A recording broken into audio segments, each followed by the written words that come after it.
Hello, welcome back to Walkabout. Today it's finally time for Sign In with Apple.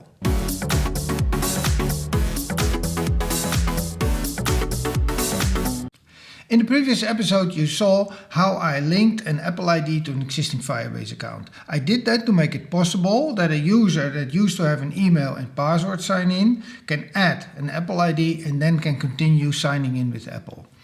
Now I thought I'd make it very simple. I just add a sign in with Apple button to both of my screens, one for registration and one for signing in, and then it all continues. But then I realized that was not a good idea, because if you sign in with Apple, there is no distinction between signing in and registering, because you sign in with Apple and all you get back is some Apple credentials that is linked to Firebase, and you get Firebase credentials.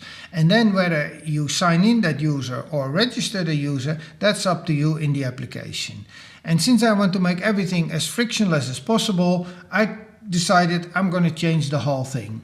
Now I still am struggling how I am going to differ between signing up and signing in with email, because those are two distinct different actions. You either create an account or you don't in Firebase, but the sign in with Apple is working. And in order to go and do that, I changed my whole sign up screen.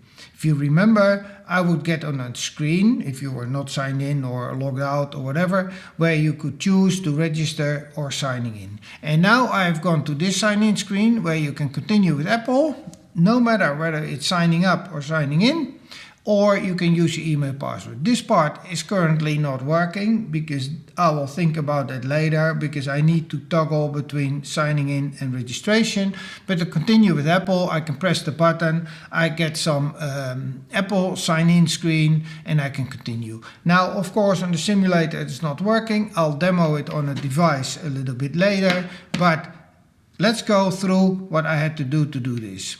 Now, of course, I created a new screen. That is my sign in view here, what just has a logo, a sign in text, and it has an Apple button that I created for this, and that's just a SwiftUI wrapper around the official Apple button so that I don't get any, rejections of Apple not agreeing with my button. Now it is according to the specifications, and then below my email field and my password, etc.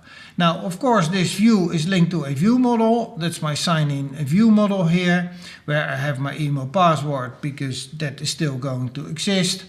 I have my authentication manager that I use for all my authentication business logic. And I do one really important thing. Here you can see that I set my self authentication manager to stop listening for out changes. Now, what happens and how Firebase authentication works: when you create your app, then at a certain point in the early life cycle of the app, you decide to listen for out changes. And that's an event handler that will get fired by Firebase once something changes in your authentication. So you start up the app, it will fire, it will say, the user is still signed in from a previous session, or the user is not. And then when the user decides to sign in, it will trigger, it will fire. So that sign up, listen for authentication changes is a really important part in the process. And in my authentication manager, as soon as I create it, I start listening. Now the problem is that once you're going to do some sign in with Apple, you need to either decide to create a user or not, depending on whether that user already is created. And then the sign in change triggers first, and then you create the user, and the two start conflicting. So what I decided to do is that as soon as I get into my login screen, I stop listening for any kind of authentication changes. And that's what I do here. And that's an important step for me to make this all work.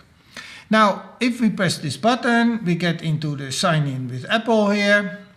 And that will call my authentication manager, sign in with Apple, and it will fire an event when it's done. Now let's go to the sign in with Apple, because this is very similar to what we did with the link. And that's in my authentication manager, and don't mind the errors. If you can tell me where they come from, it compiles fine, they are there, everything is installed correctly, but suddenly these errors are appearing here. And if you know where why that is happening, please tell me, because I cannot find anything about it. Anyway, we continue and we go here and we go to the SignIn X, where we sign in with Apple. And we again do the same as we did for linking. We create the Apple ID request with the correct settings and set to delegate. And again, I'll repeat, once you do something with an Apple API, it's very common that you request Apple to do something, you request the OS to do something, in this case, make that sign-in screen appear, and then when that is complete, the OS will call you back in your delegate. And this is again the same what is happening here, so we have set up the request and it's done. And then here in my event handler, eventually it will get here. We check this. In the previous episode I explained in more detail. We check all these variables, and then here instead of linking we do the sign in. And when we do the sign in, we have that credentials that is coming from Firebase based on the Apple ID. We log in and we call the onComplete and we continue. Now, and then here, if, and this is the whole trick, if we are in a situation where it is the first time sign up, so here we return, if there's an error, we say it's an error, and else we get the user from the result. This is the Firebase user, and we get from the Apple credentials the full name, and here also the given name, we play display name, and then we update in the Firebase user. Because what happens when you sign in with Apple, Firebase will automatically create you the Firebase user, but it doesn't set the display name correctly, and that's what we do here.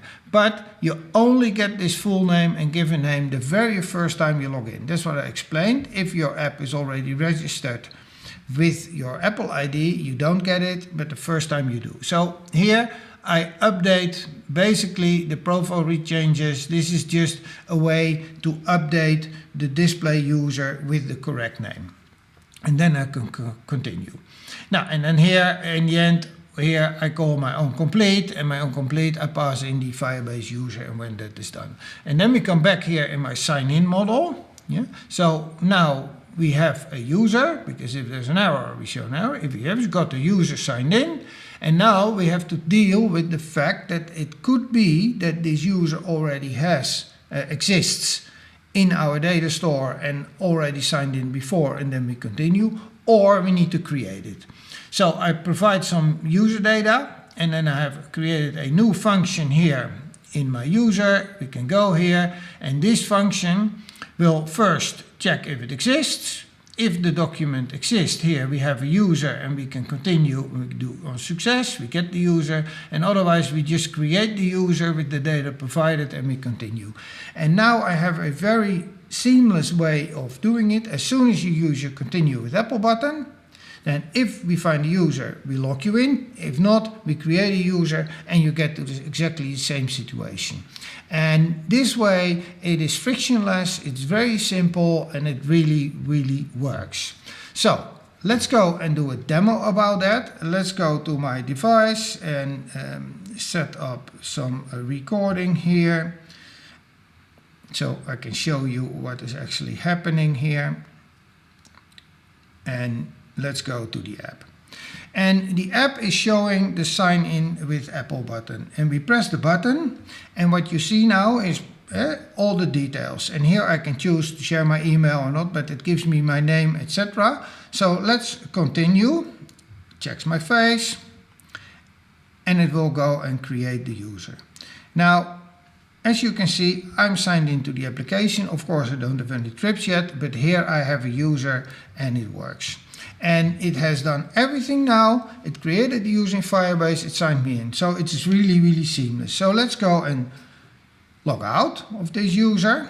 We log out, we get back to our sign in screen, and we use exactly the same. And now you see there's a slightly different sign in screen at the bottom here, because it doesn't give me all the details anymore. It's linked to my app, Apple knows that, and it does it. It continues, I can sign in, and of course I get exactly in the same situation again.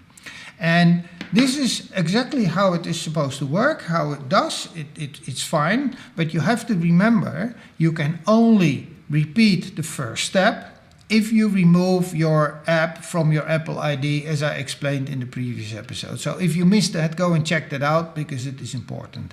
And as you can see, I now have a seamless behavior. One button press, you're logged in, or your account is created, depending on the situation. And I'm very happy with that result. Next thing is to deal with the email sign up versus sign in, and well, come up with something for that, but that's for a later episode that I'll make somewhere in the future to complete this whole process of my authentication changes. Now, I hope you like it. If you like it, please like and subscribe. If you didn't like it, subscribe anyway. And you know what? Press the notification button, because then you get informed about the next episode. That might be a lot better for you. I'll thank you for watching, and I'll see you in the next episode.